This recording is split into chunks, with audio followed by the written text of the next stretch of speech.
All right, guys, you made it. It's time for your Friday Roundup. Welcome to the show. You're listening to Choose FI Radio. The blueprint for financial independence lives here.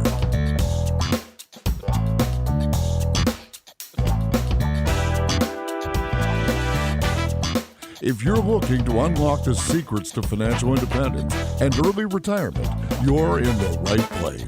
Stay tuned and join a community of like-minded people who are getting off the hamster wheel and taking control of their lives in the pursuit of financial independence. Choose FI, your home for financial independence online.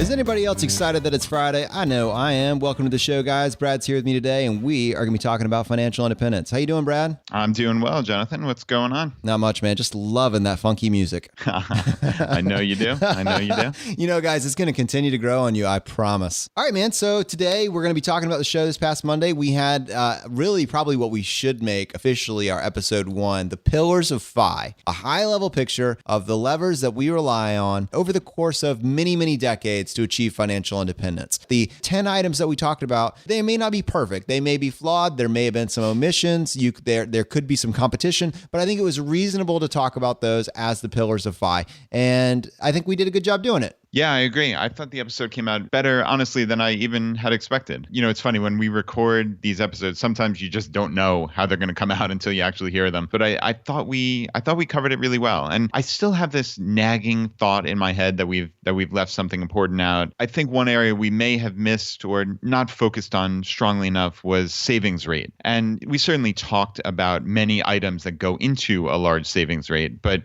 we didn't explicitly state that one of the key aspects of FI is having a huge savings rate. You know, many people in the FI community are at 50% or more. And even if you can't reach those lofty numbers, you know, 30 to 50% is certainly a very reasonable number for many people in the FI community. So I think we could have been slightly more explicit about that, but otherwise, I think we covered many of the things. You know, again, definitely throw it out to the audience. If we missed something, just shoot us an email. As always, feedback@choosefi.com, and we'd love to hear it. So, Jonathan, what other takeaways did you have from the episode? Well, let me comment on that first. I think how important is that? You know, we're essentially changing the target. And how valuable is that now we're moving the target from a savings rate of like 4% where you got your match, or maybe it was 10%. You know, those are what your financial advisors are telling you. And we just moved the bar up to 75% and said, you know what, if you hit 50 or 30, that's good too. How cool is that? We've just changed the metric. We've changed the norm. And if you do anything on that spectrum, you know, you do 30, you do 40, you do 70, anything on that spectrum, the power of that compounded over decades is incredible. And just by changing who you're trying to model, just by changing that entire reference, you are going to retire decades in front of your peers. It's just a function of the math. Yeah, I totally agree. And, you know, it's funny, you mentioned about the 5 people who you spend the most time with. And I was having another FI conversation in my real life, this time with one of my good friends, Michael.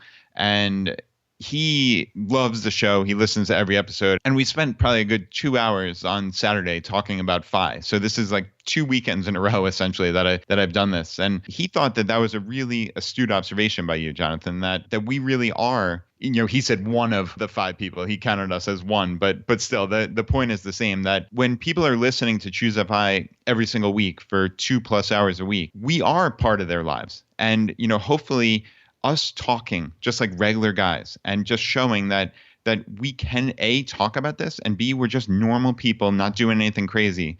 I think that makes a difference. I really legitimately do. I'll take that. I'm willing to be half a person if that helps you guys. I'll do that for you. That's cool though, man. Another thing just real quick I wanted to touch on was actually about the $100 per month and how much that amounts to at the end of some investing time period. And Jonathan said in the episode that $100 per month. So basically, when you lower your cell phone bill, right? We mentioned, well, that is kind of small fries in the grand FI scheme of things. It still moves the needle, because even if it's only $100 per month, if you invested that 100 and put it into an index fund and hypothetically it grew at a compounded rate of 8% annually, that's going to be about $60,000 after 20 years? Okay, well, that's a big number. But what about after 40 years? Because that's really an investing lifetime. Well, using the same calculator, that is $335,000. So you save $100 extra a month. After 40 years compounded, that's $335,000. So that is just a mind-blowing number to me. And I mean, realistically, most people, when let's say they started their career at 22 and at 62, most people don't have $335,000, period. That means they literally weren't able to save $100 a month. So that, again, is how powerful what we're talking about here. When we're not talking about saving this, minuscule amount of money in the grand scheme of things, we're talking about saving potentially thousands of dollars a month. I mean, that's why people in the FI community, when we get decades into this, we're going to be sitting on millions, if not tens of millions of dollars. And that's just kind of a cool illustration. So keep in mind that $100 a month does make a difference. It really does. That's cool. Jason emailed me on our Facebook page the other day, and he had a different way of looking at it, which is it's still using the same math, but math in the FI community is a lot of fun. You get to add time, you have compound interest, you're able to use savings rate, you can use the safe withdrawal rate. I mean, math gets really, really cool and dare I say sexy in the FI community. But Jason said, Jonathan, enjoyed the last episode. At the end where you were talking about exactly what you were just talking about, Brad, the impact of saving $100 a month. He ran it through a slightly different calculation. He used a 5% growth rate and he focused on 25 years. And so he said, that would be essentially saving $60K. But then when he added that onto what you would not have to save using the 4% withdrawal rate, he estimated it would actually bring you $100,000 close to your FI goal. So the $60,000 saved plus the $35,000 less that you need to hit your FI number. So just a different way of doing it. You can frame these math equations in a lot of different ways, but that's one that we are going to address in a future show called the double or triple value of income. And again, just focusing on the fact that yes, the money that you set aside and invest, it's going to grow and it's going to hit that target for you. But on the flip side of that, just by cutting and slashing that expense, it is a significant amount of money that you now don't need to have in a retirement account because your lifestyle is now less expensive. Brad, we went through a lot of that material very in depth, so I don't feel the need to go back and just restate everything we said. But one thing I should probably take a second to talk about is my bold and audacious claim that I could do 50 pull-ups. And that we recorded that several weeks back. And I think just to let y'all in behind the scenes, I should let you know, you could hear how incredulous Brad was when I told him that. Well, as soon as we stopped recording, he demanded that I take a video and show him. He absolutely wanted proof. And he was thoroughly unimpressed with the quality of my pull-ups. He said that was not the intent and that they needed to be perfect form and that all the kipping and the swinging and everything else. So there will be no tutorial video coming on how to do 50 pull-ups. It did not meet the Brad test, but I just thought for the sake of clarity, I could go ahead and put that out there for you guys. That's absolutely hilarious. Well, thank you for mentioning publicly, but you did tell me this morning that you were able to do 15 true full pull-ups. So, I mean, that is impressive nonetheless. Nobody can do 50 actual dead hang pull-ups, but so we'll put that aside. But 15 is fantastic. I mean, that's my goal for the year, and I'm in pretty good shape. So, yeah, kudos to you. And well, once I can actually get to 50 for real, I'll start working on the Beachbody video, and we'll just set that up with a premium subscription. Follow the 5 plan. You'll be the instructor, man, if you can do 50. So we'll see. I'm on it. You got to set a goal, man. Aim high, shoot high. Nice. All right, guys, so we got a couple comments. Charlotte, she checked in with us and she said, "Hi, Jonathan and Brad. I've enjoyed your podcast on the Pillars of FI episode. I think you may have forgotten an important pillar that many in the FI space use, and this is geographic arbitrage. This can be used in the U.S. or abroad. Many of your guests use this to find low-cost living areas and sometimes no state income tax. She says, personally, I am looking for the perfect location that I would enjoy living in with no state income tax. Thanks for your addition to the FI community. I have benefited from this already." That is super cool. And I think that's great feedback. I'm just trying to decide, is it a pillar? I love it. I absolutely love it. I think that it is something that really the FI community is able to use more than any other community just because of the way that we strategize our taxes. We get to pick our tax bracket and we arrange our finances in a way to do it. I think if it's not an absolute pillar, it's got to be right there right there at the door of being a pillar of Fi. Yeah, I think that is very much on the short list. These are a moving target here, these pillars, right? I mean, we included both cutting your cable and your phone. So, I mean, there are things to kind of nitpick about. But yeah, if this isn't in the top 10, it's pretty darn close. And, I know as Charlotte said, many of our guests have done this. Millionaire Educator, Jeremy from Go Curry Cracker. And, honestly, I did this to some degree. I moved from a very high cost of living area in the suburbs of New York City and moved down to Richmond, Virginia, basically almost solely because the cost of living was so much lower. I mean, essentially, our house price was about half of what we would have spent on Long Island, and our taxes are about a sixth of what they would have been. So, I mean, huge savings that really set us up for a very successful financial life that would have been impossible where we lived previously. So, I know personally how crucial and valuable this can be. So yeah, I mean, the big thanks to Charlotte for this comment. And I wanted to flesh that out just a little bit more. I think we should actually have a whole episode on it. It is that powerful of a tool. But, when you really dig into what does it mean to line up your taxes in a way and then pick a state that fits the model that you want to live, think about it this way. Some states have really high income tax, but you get to a point where you're living off of capital gains. So maybe you'd want to pick a state that doesn't tax capital gains, in which I checked, there's actually 9 of those, and maybe one that doesn't have an income tax. I mean, immediately right off the gate, your money's worth an extra 8%. Or maybe you just make the choice that you want to rent instead of buy. Maybe you pick a state that has a very high property tax, but taxes lower in other ways. So when you decide that you're able to move the framework just a little bit, your money can go so much farther. And when you're not tied down by a job and let's say you work in oil, so you have to be in oil country, but now you're financially independent, you now have the ability to just pick whatever location you want. And part of that could certainly be a move to optimize your taxes. And there's very few other communities that can have this conversation because they're tied down by all these other things. The FI community is not. Yeah, that is very true. And I don't want everybody to get caught up solely on the taxes, because a lot of it is just the straight up other costs of living items. What food costs there, what housing costs. I mean, housing is humongous. So it's all of these things. But I would say definitely focus on the housing costs and the taxes as well, because as Jonathan said, that can be 8%. So I don't want to minimize it by any means, but it's part and parcel of this entire concept of just moving to a lower cost area. All right. Mary, on this episode, went ahead and said to us, hey guys, the biggest line item in your budget is not housing, it is taxes. Yeah, I think that's totally fair. We definitely mentioned taxes as one of the pillars of FI, but I think we did say that one of the biggest expenses in your budget is housing. And she's absolutely right. Taxes are the biggest thing. And then the FI community, we already set everything up to optimize our taxes by, at the very simplest level, just saving half. Yeah, I think clearly savings rate is absolutely crucial. We control what we can control. And that is really one of the main underpinnings of what we're doing here. And tax optimization, we have talked about in depth. So Mary certainly knows that is an essential point for us. For many people making under $100,000, I think it probably is neck and neck on whether they pay more in combined taxes or housing, honestly. So I think it is very, very close, but we're splitting hairs here. I mean, Mary clearly is right that taxes is, if not the number one line item, then it's number 2. But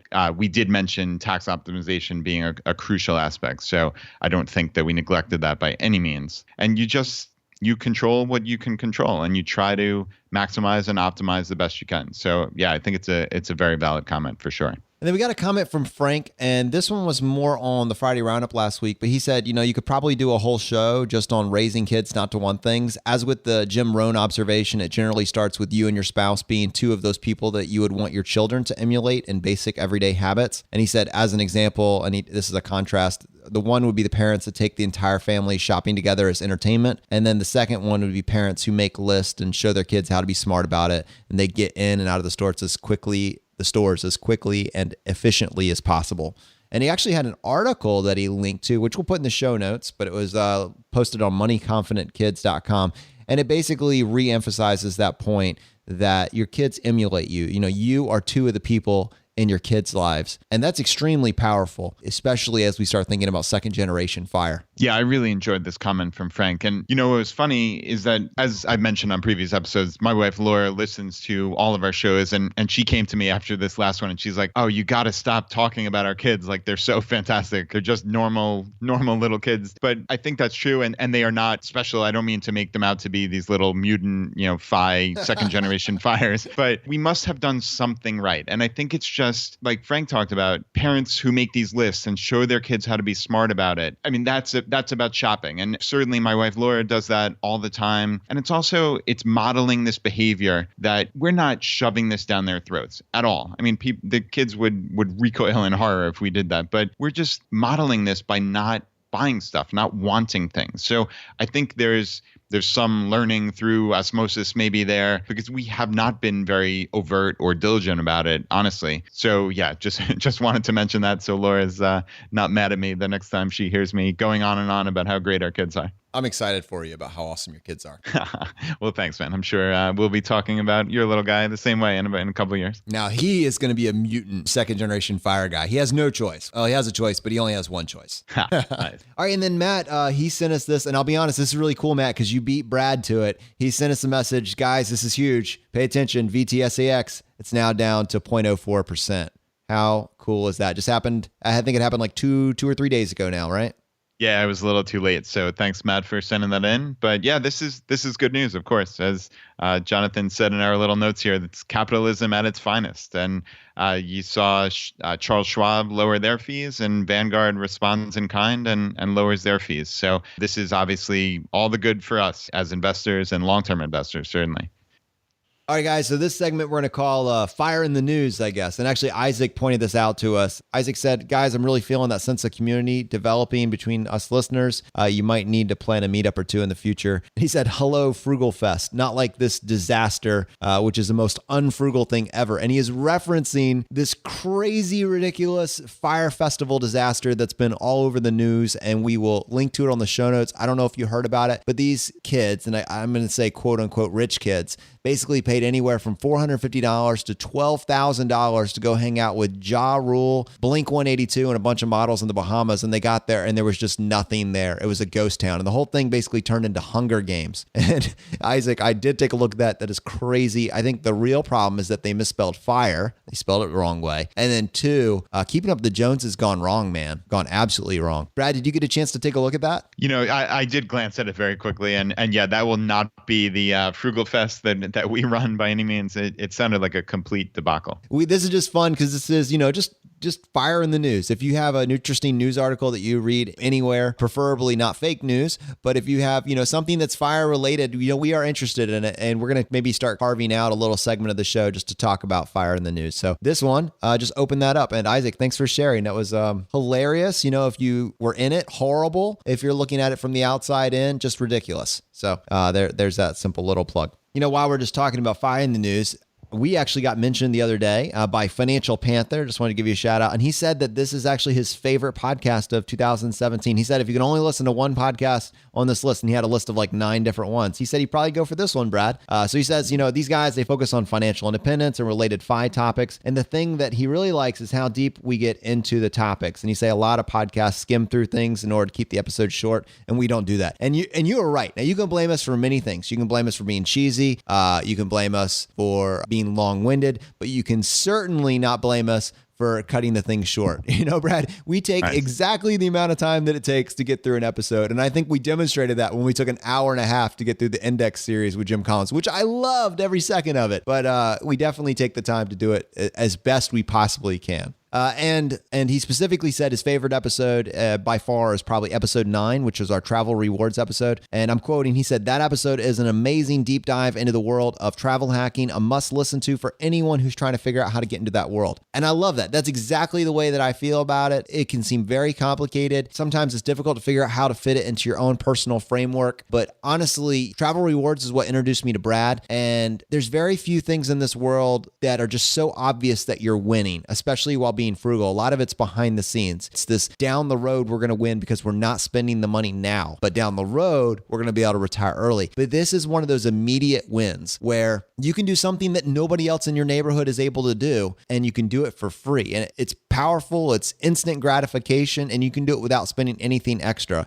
And when you build it into an overarching picture like financial independence and the FI community, it just fits. It fits as one of these segments. I think it's really cool. Yeah, agreed. I think travel rewards is really a crucial part of an overall FI strategy. And it fits in perfectly to what we're all about, right? Which is learning the rules and maximizing them as best as we possibly can. So I think what we've done is really distill the concept down as much as possible and just make it very, very simple to get into. So if you guys want to check out all our resources on travel rewards, you just go to choosefi.com/travel, and you'll see the podcast episode that Jonathan mentioned, a bunch of articles, and our recommended card list. So if you're looking for a way to get started, there's no easier way than that. And, this whole concept is really infectious. I know, like I mentioned earlier, I was actually at a party at my friend Michael's house on Saturday, and him and his wife are actually going to Hawaii using travel rewards. So they're flying first class from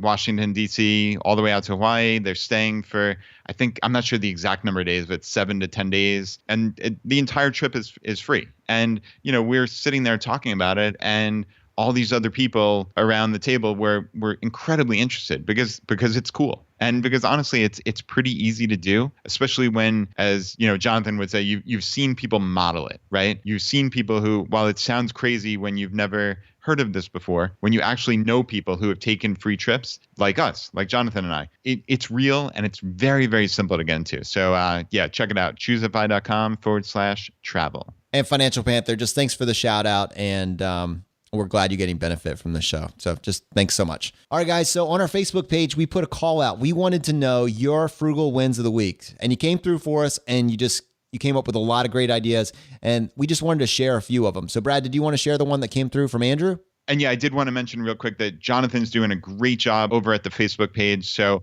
if you want to join the community a little more in depth, just choosefi.com/Facebook. The easiest way to do it is to just like us there and follow along. It's really growing. We're having tons of comments on every post. So it's really neat to see. And yeah, as Jonathan mentioned, Andrew has been emailing with me, and he had a really cool win of the week. And it was actually in response to what I had mentioned about the Gracie Jiu-Jitsu that I'm doing.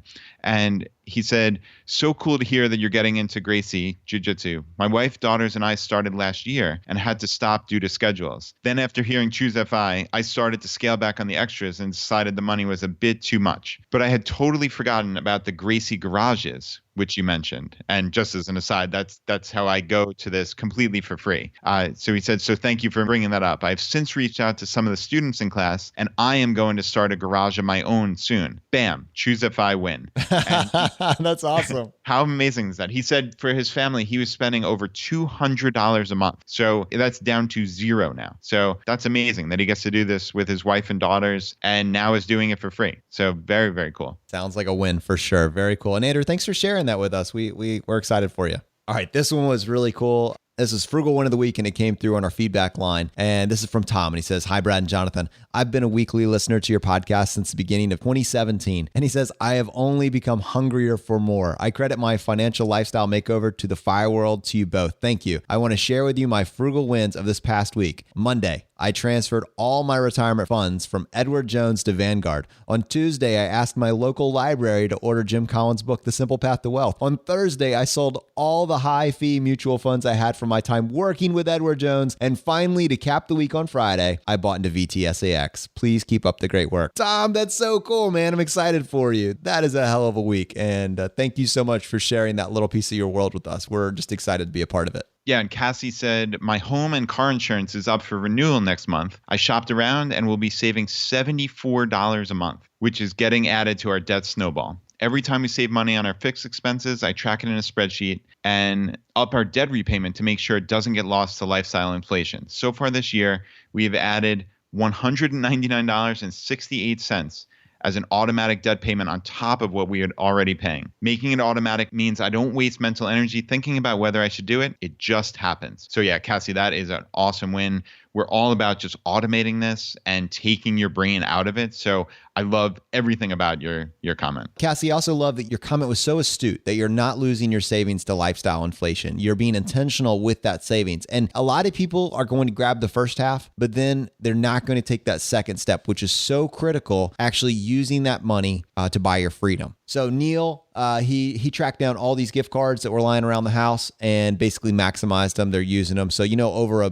I think they estimated that $750 million in gift cards was unused last year. It's got to be more than that. Yeah, it's horrible. You get them and then they sit around. I know for a fact that my wife has a 100% execution rate. And Brad gave me a Chipotle gift card last week as a congratulations. And Brad, that sucker is going to get used this week. So thank you for that. Nice. Yeah, you bet. All right. And then we got one from Tanner. And Tanner said needed a second high chair for baby number 2. Buy a new one. Nope. He's taking advantage of someone giving away one free at church, basically brand new, and wanted to get a commuter bike to start saving on transportation. Buy it new? No. Decided to buy it used and refurbished. Basically just across the board looking for frugal analogs.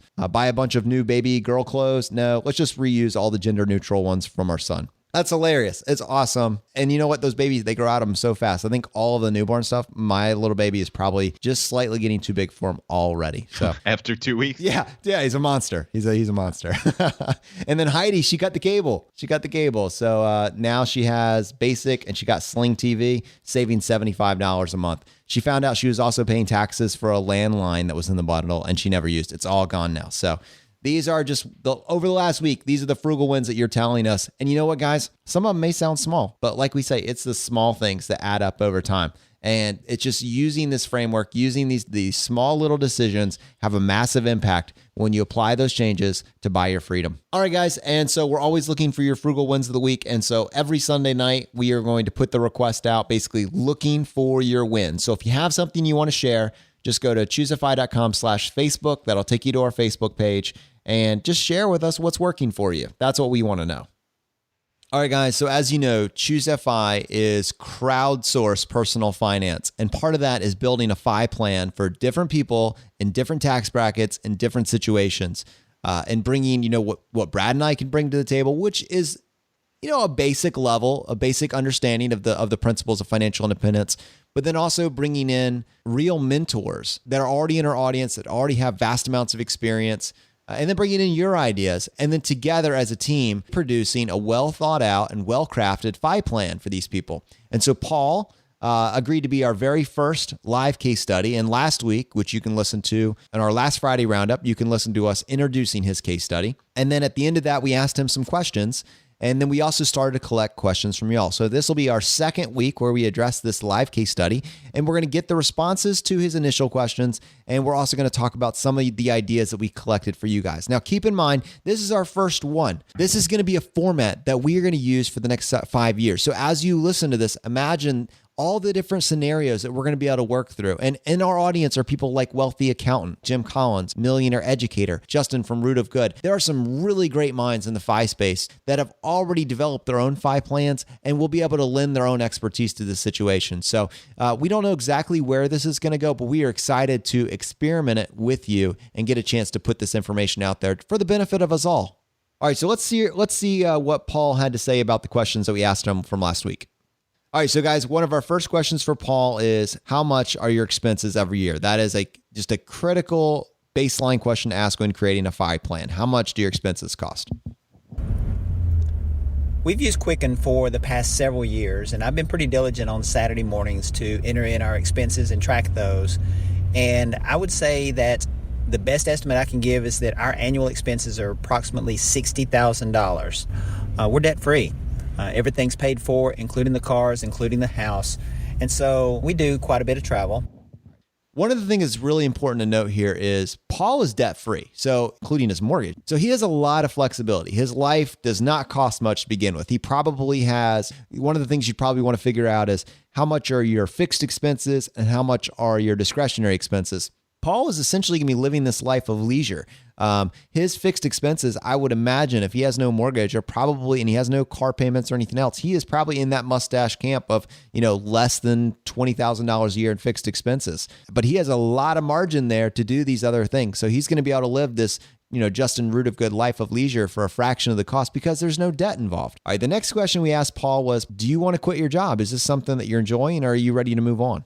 I really do. I feel like that I've reached this point in life, and I think everybody does. You start to realize that the time is more valuable than the money, and having the freedom to choose what you do with your time, when you do it, who you do it with, how you spend your day, that's just so valuable for me now. And seeing my youngest child grow up, she's 14 at this point. We homeschool her. I would like to be a lot more involved in that process. And we just want the freedom and the luxury and the leisure to be able to go and do as we would like to do on our terms. So absolutely ready to quit my job. I got a lot of value from what Paul said here. I mean, basically he has the same vision that I have. You're pursuing freedom. You're spending your time on the things that bring value to your life. And for him, that's no longer his job. It is, his family. It's his kids. It's his church. It's his local community. That is where he wants to put his time and his energy. And because he's done these other things right, he's now earned the right to have his freedom. He can make that choice. And that's extremely powerful to me. Yeah, that flexibility, I know I can speak from personal experience. The flexibility that pursuing FI affords you is just so significant. I mean, the fact that I can be at my daughter's school every week. I volunteer every single week, or have lunch with my younger daughter, Molly, every single day during the week. I mean, that it's amazing. And just being a part of your kids' lives on a more significant basis is really very powerful. So yeah, I definitely can relate to what Paul's saying. So the next question we asked Paul is, what does retirement actually look like for you in a perfect world where you get to do whatever you want at this point? Where are you going to be spending your time? What are you going to fill it with?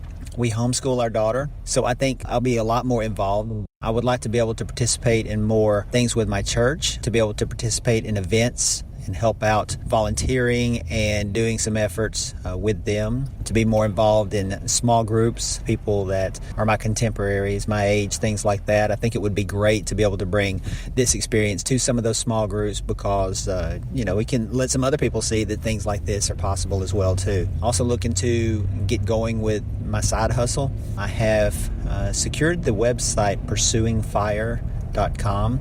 And I'm really excited about that. I know I'd be another writer in this space for the FI Retire Early crowd, but I just think everybody's got a unique perspective and that everybody's voice resonates with someone. So I'm hoping to start writing there and to get some information out that hopefully will benefit others. And I love the idea of building your framework ahead of time. It will give your life more purpose. What are you running to? And so I think that's kind of the heart behind this thought. Any comments, Brad? Yeah, I mean, FI is not about money. And I think that's really important for everybody to understand is while it obviously is money related and money helps you achieve financial independence, FI is about, as you said, running to a better life and figuring out what you want out of life, as opposed to just mindlessly going through days. Like, unfortunately, such a high percentage of the population does. I mean, people just do their same routine over and over again, day after day, month after month, decade after decade, right? And that's not what we're talking about here. But you also have to realize that once you hit your FI number, everything is not going to be wonderful and, ponies and rainbows. That's not the way the world works. You have to figure out along that journey what you value out of life and what you're going towards, what FI looks like for you. So we've heard many of our guests like Brandon from the Mad Scientist and Carl from 1500 Days talk about this philosophy. And it really is important for you, for the audience out there, to take a step back and say, like, what do I value out of life? What can I do to make my life better, not only down the road childhood when I'm at Phi, but today and along that journey. So yeah, this is a very crucial point. And I love that he mentioned his side hustle. Brad and I have always tried to make the distinction that this is choose FI. This isn't choose ER. And what I mean by that is, financial independence is distinct from early retirement. They are not the same entity. We are not telling people to go and do nothing. We're talking about finding and developing your passions. And the cool thing is, if you create a framework in which money is not the primary motivator, you do not need to earn anymore in order to support your family. You can now pursue the things that you're interested in without the pressures of those financial constraints. And if your passion is getting your message out there, creating a blog, how much more powerful is it that you can do it from this financial freedom platform? And if it earns money along the way and it's now a side hustle that's producing income, that's fantastic. That's amazing. But if you don't need it in order to feed your family, it's extraordinarily powerful. So one of the things we want to do, guys, is incorporate your questions along the way here. So one of the questions, and Frank had this for Paul. He said, on the crowdsourcing case study, one philosophical question that needs to be resolved is what level of support for education do they intend to provide for their daughter beyond high school, and have those funds been segregated already? We have about $187,000 in taxable accounts. And we have one particular account that is today valued at $43,000. We have earmarked that for our daughter's college in the event that she needs it. It is purely taxable. It's not a 529 or anything. And the reason we did that is because we want to keep that flexibility to be able to spend it as we see fit. If she does not go to college, then there's no penalty for pulling it out. So I think we have our college covered, at least for right now, with what our daughter's college plans are. So Brad, what do you think about this college plan? I mean, I think that just, first of all, he's miles ahead of many people in terms of what he's already done in terms of preparing for college. They've got $43K set aside in a bank account. What are your thoughts on that? Yeah, I mean, I think you're absolutely right. Paul is miles ahead of most people with every aspect of his financial plan. So that's huge. I mean, I gleaned from his comment that it sounds like his daughter and the family have discussed college in depth, at least what I'm understanding, because he said something to the effect of at least what my daughter's college plans are now. And I don't know any more about that. Obviously, I didn't follow up with Paul. That's what this is all about. $43,000. I think Jonathan and I might potentially disagree on this. Like, to me, that doesn't sound like enough to fully fund college for most people. But again, we are in the FI community and we are not most people. So maybe Paul and his daughter have something planned out, a la going after scholarships or doing even community college, which could save a whole boatload of money. Maybe she has aspirations to go to a more expensive school and she's going to have student loan debt of her own. I don't anticipate that being the case, but I just simply don't know. My own mind says $43,000, that's not enough to cover room and board at a state school for 4 years. But with intelligent planning, and maybe his daughter's going to live at home, then that's very doable. I think Jonathan's probably going to jump in here and say, if you college hack, which is what we are trying to teach people and intend to do over the next couple of years, then you can do it very easily for $43K. So, I'll throw it over to him instead of keep putting words in his mouth. Just totally stealing my thunder there. Yes. Okay. I mean, that's exactly how I feel. The problem is, though, I don't have it figured out yet. I'm trying to learn it along with you guys. I know that there are people that have gotten 4-year degrees in today's dollars for less than $43,000. There's probably hundreds of thousands of examples of people that have figured something out. The question is, how can you build a framework that can be applied to, if not the masses, certainly the FI community? And I think that is where I'm putting my energies and my efforts.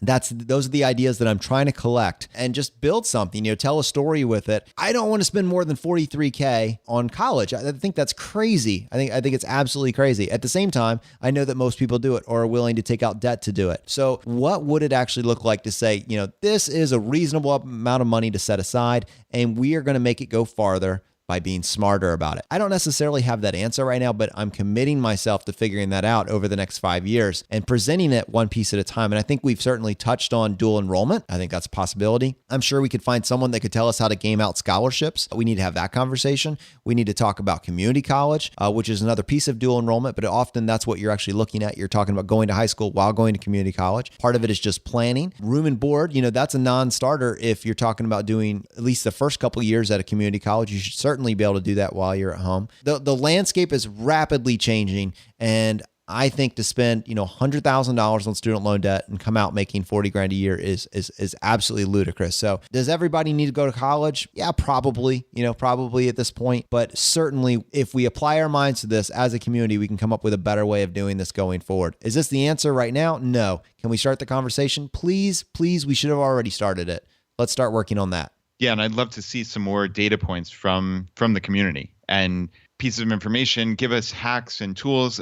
I don't want the answer to be that college is going to cost more than $50,000. I don't want that to be the answer at all. I've had in-depth talks with my wife this past week, and it's funny. I'm coming across here on this podcast as the pro spending a lot of money on college, and that's not my position at all. It's just unfortunately, based on the current landscape and the current realities, most people are spending way over that, even for state schools. So I think can we be smarter as the FI community, and can we all gather our knowledge and put it together so we can put together these list of hacks to save a boatload of money and make it very plausible? Because, the unfortunate reality in society today is that, like Jonathan said, college is necessary, whether you think it's valuable or not. And I could argue that till the cows come home. I think that's the reality today. So we need to figure out how to do this smarter. And just in those same lines, by the way, guys, we've been telling you that Seonwoo is going to write an article on how to hack the FAFSA and have $1 million net worth and get a $0 EFC. He released that article just this past week. So we're going to put a link to that in the show notes. Guys, you can get the show notes from today's episode by going onto our website. But if in the future you would like to get the show notes in your inbox, we can actually send that to you right away if you subscribe to our email list. So to do that, if you're on your phone, you can just text ChooseFI. That's one word, 44222. Or if you're on a desktop or laptop, you can just go to choosefi.com/subscribe and get on our email list. And that is probably the simplest way to get access to each individual episode show notes, directly as they happen, so you can actually follow up on this stuff. But I'm very excited that Seonwoo released that. I think that is starting a conversation that is long overdue. And certainly, as we crowdsource this thing and we bring in other people's ideas, we are going to figure this out. We absolutely are. I'm much more optimistic about college than I am about health insurance. All right. So one of the questions that we asked Paul was, what psychologically, Paul, what's holding you back? I think there really comes down to 4 different things here. One really is about sequence of returns. That whole idea that what happens in the first 10 years or so after retirement makes all the difference in success down the road. Looking at where the stock market is today, we may be at a high, we may continue to grow, but sequence of returns does spook me a little bit in thinking about leaving the workforce now. Another is the uncertainty in the healthcare market. Does Obamacare stay? Does something replace it from the Trump administration? Who knows? But that's going to be a bigger and bigger portion of our cost as we get into this retirement segment of our lives. My wife has a desire for us to be able to pull off $70,000 a year instead of the $60,000 that we have today. I think it's more of a comfort thing than anything else. I don't think that she wants to expand our lifestyle, but I think she just feels more comfortable with a buffer zone such as that. And finally, there's an age difference between she and I. She is 7 years younger than me, so that means that if the actuarial tables are right and we are your normal average Americans, that means that she's probably going to outlive me for several years. I think the age difference today is that men die about 3 years earlier than women. So if you add that 7 to 3, she's probably got another decade or so on me if something like that should happen. And I think she's just worried about running out of the money. So that would probably be the 4 biggest issues that we're facing on that front today.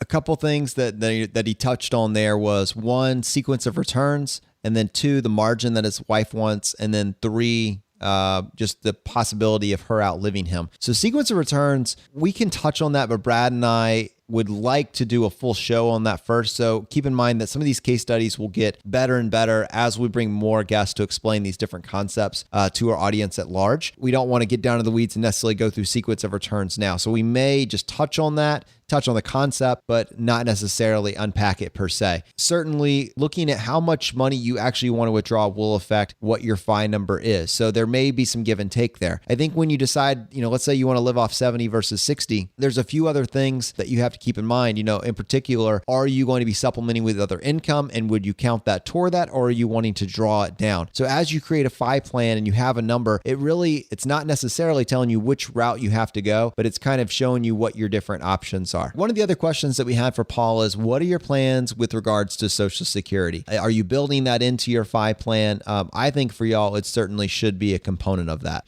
We're both eligible for Social Security, my wife and I, but we aren't heavily counting on it to be there. We're thinking more that it'll be like icing on the cake. Depending on when I can begin withdrawals, whether between age 62 all the way up to 70, my minimum would be $23,000 a year, and my maximum would be $43,000 a year, just based on the estimates off their website. My wife's benefit, again, depending on when she takes it, would be somewhere between $11,000 and $19,000. And our plan with Social Security is to really make that decision based on the financial and political circumstances at that time. Is it time to take it because our finances desire, or because there's going to be some changes coming to the program?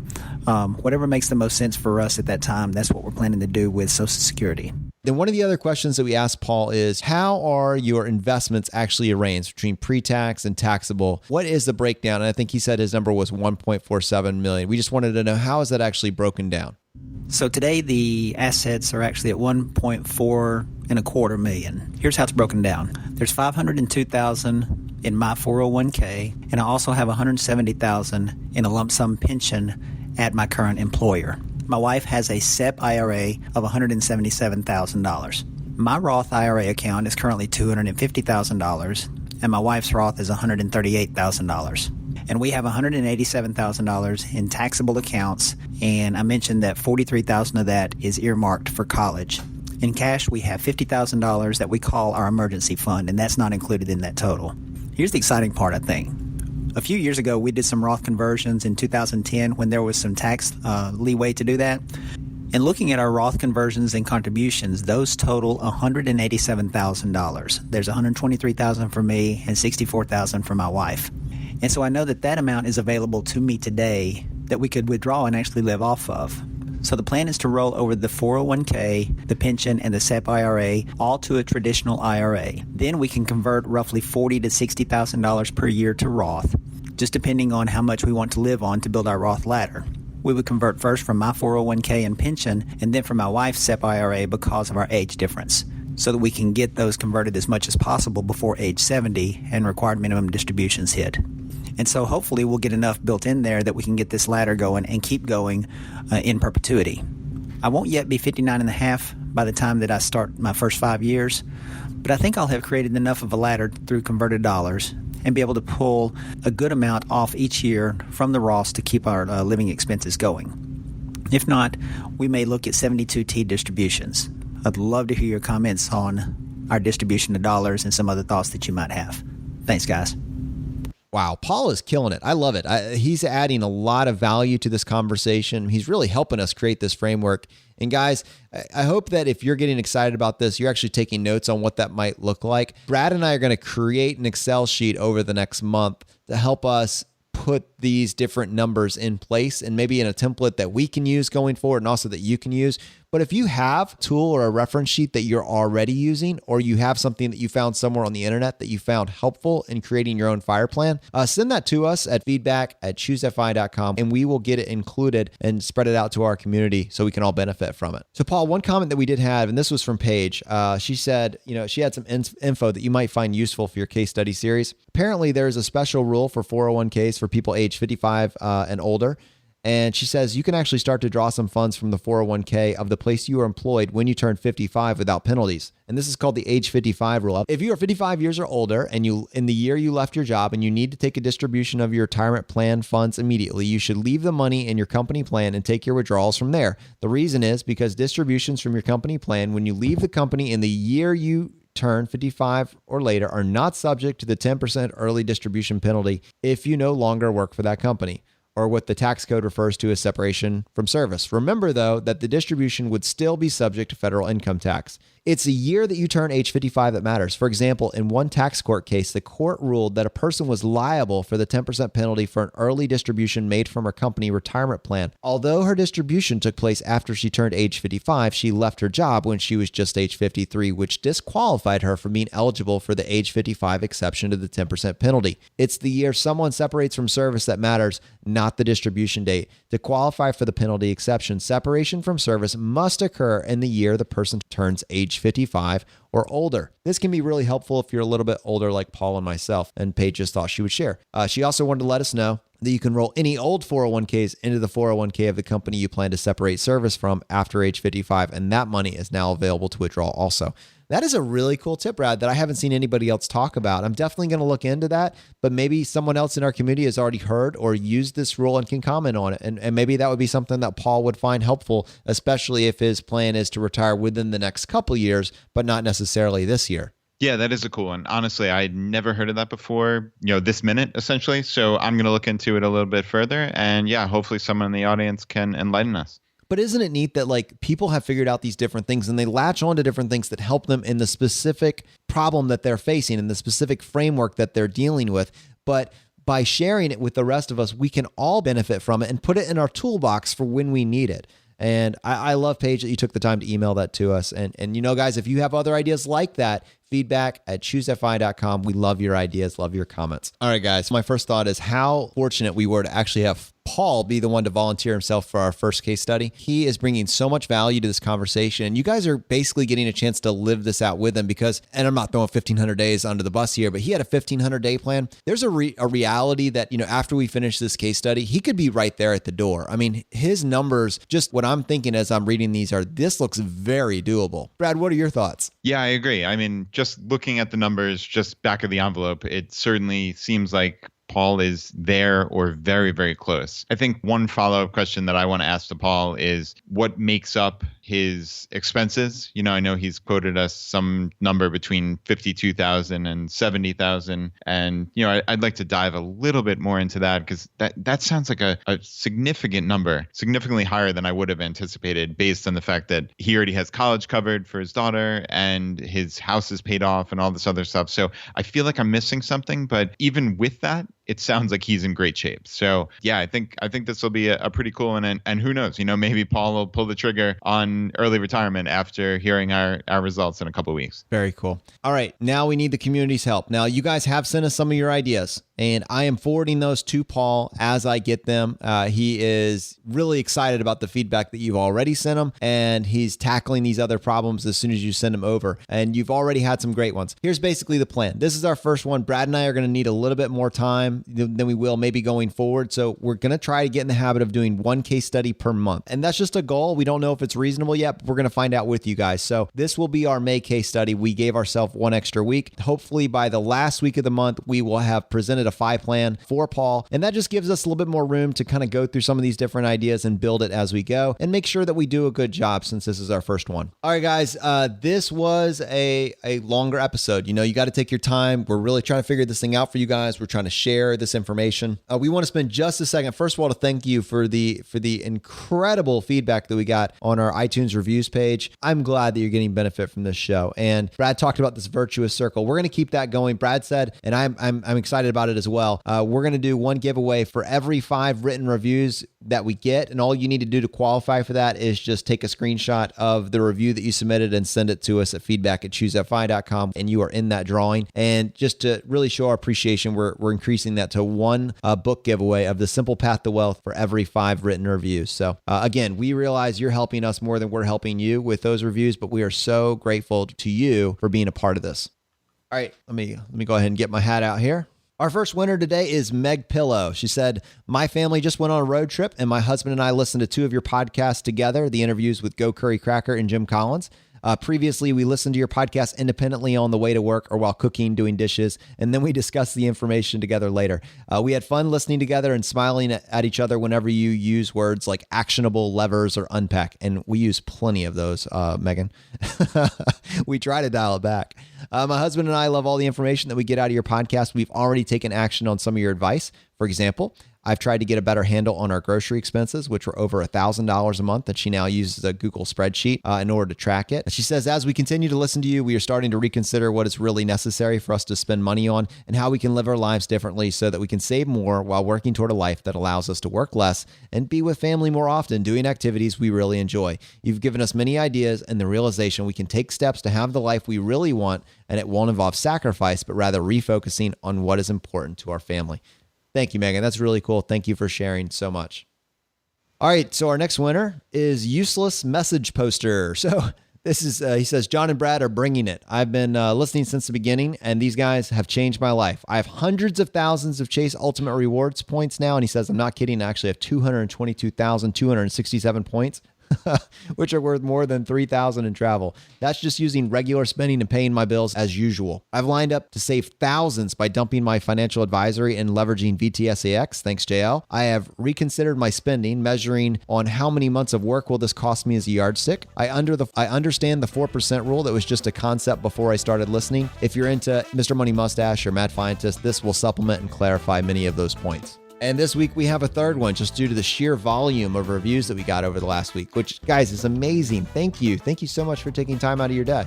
All right, let's take a look. We got our third one today.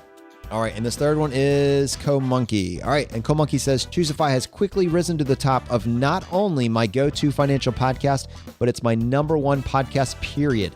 Brad and John lay out a roadmap, and I have found actionable steps in every episode. We are still in the get out of debt stage, but the show has motivated me to pay off my credit card debt and move my existing retirement accounts out of high expense providers and into Vanguard. When we get the rest of our loans paid down behind us, hopefully within the next year, we'll be revisiting each episode so that we too can unlock the power of Fyre. Thanks, guys. This is awesome. So if you guys heard your review today, we'll be reaching out to you. But if you hear it before we do, please go ahead and send us your address, and we'll make sure we get that right out to you guys. Just thank you so much. And again, this is an ongoing thing, guys. We're not going to stop this. For every 5 written reviews that we get, all you got to do is take a screenshot and send it to us at feedback@choosetfi.com. You'll be entered in a drawing to win a free copy of Jim's life-changing book, The Simple Path to Wealth. And just thank you for being a part of this. All right, my friends. Well, Brad, thanks again. Great show. Glad we could put this together for you guys. And, the fire's spreading. So we'll see you next time as we continue to go down the road less traveled. You've been listening to Choose FI Radio Podcast, where we help middle-class America build wealth, one life hack at a time.